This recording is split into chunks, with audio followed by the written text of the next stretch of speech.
Hi, I'm Dino Cazarez, and you're watching Hardcore Sounds TV.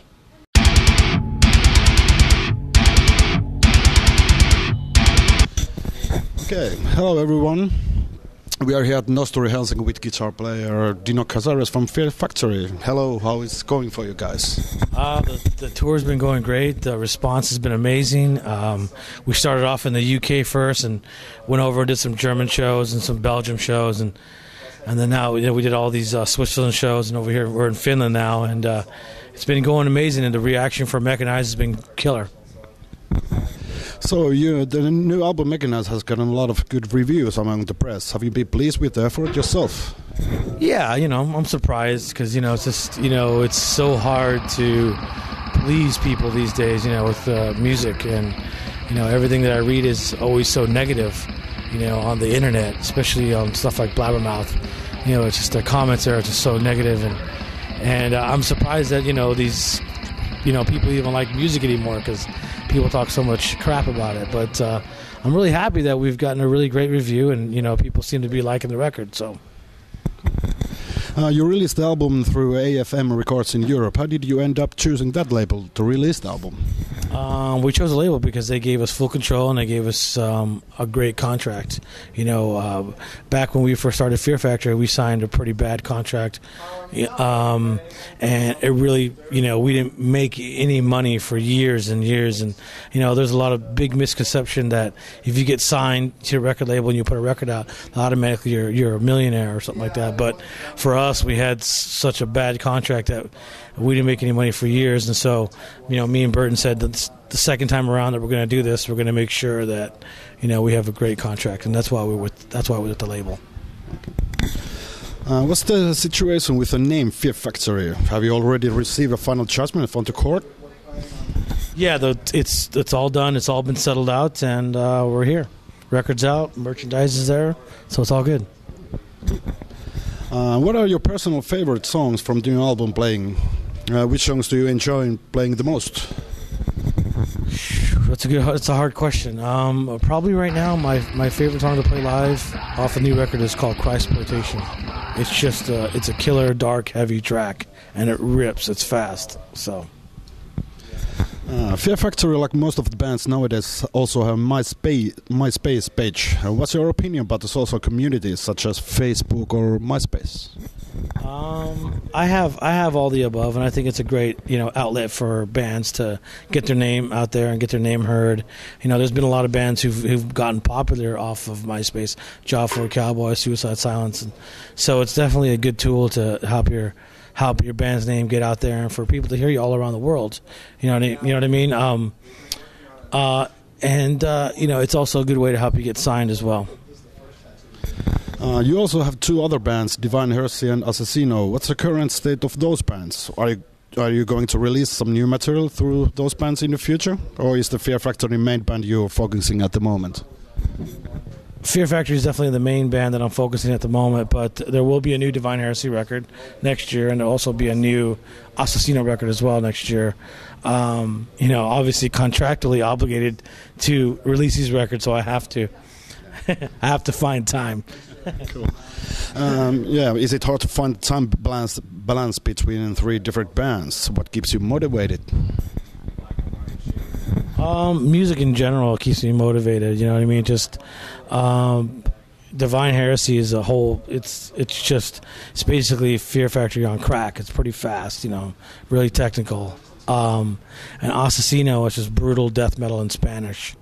And just, way back in the day, back in 1989, I started a band called Brujeria.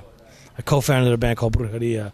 And that was like, underground death metal in Spanish as well. So I felt that, I was pushing the boundaries of, releasing death metal in Spanish. A lot of bands weren't really doing that. Even bands in Mexico were releasing metal records in English. You know what I mean? So I felt like I was pushing the boundaries of that. Then obviously when Demanufacture came out, I felt I was pushing the boundaries of that. And then, Assassino and Divine Heresy are just an extension of those two bands. And I feel inspired to do music because I think I come up with so many different riffs, so much stuff, and I got to find somewhere to put it. So... Has there been ever been moments that you would have wanted to take a break from touring and recording and focus into something totally different from music industry?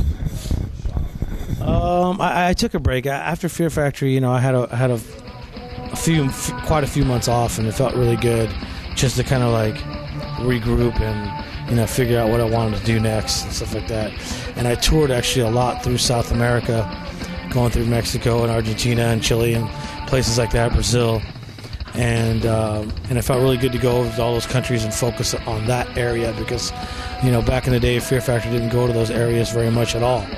So it felt really good to go over there. And, you know, I think, you know, having time off also helped me, you know, become a better player, I think.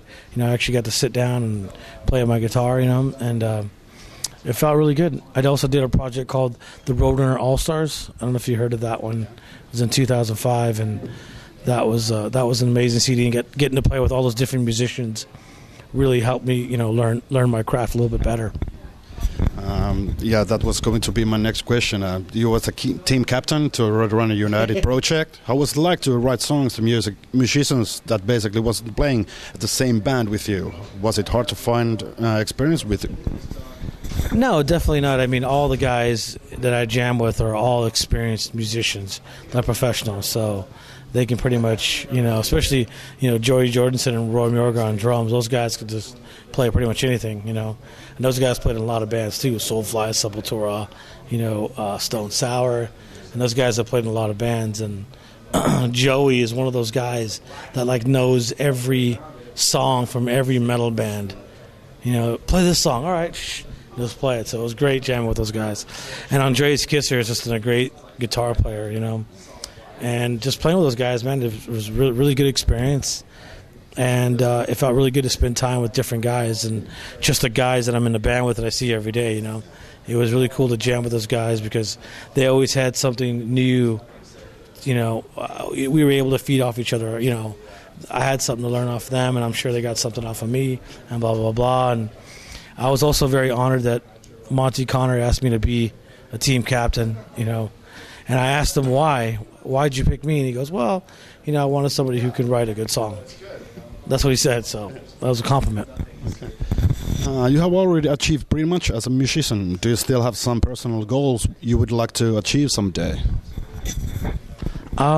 Just my main personal goal is just to be respected as a guitar player and just, you know, try to progress, you know, and just try to put out killer songs and great albums.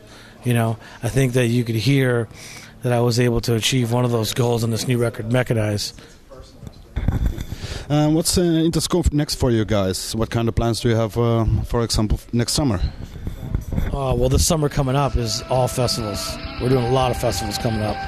Right after this European tour, we're going to go back to the States, do a U.S. tour, and then I believe we maybe have like 1 week off or 2 weeks off, and we come straight back to Europe for all the summer festivals, starting in June, July, August. And I think we go back to the States again and tour again. And then I think we do a Canadian tour. And then I think at the end of the year we go to South America. And then 2011 go back to Australia. And just keep on touring and see where it goes. So thank you real much for the chat and good luck for the tonight's show. Anything you want to say to your European fans as a closure? I just want to say thank you for supporting the band all these years. You know, I understand that, you know, times are hard nowadays. And, you know, you guys, you know, the metal fans are very loyal, which I appreciate.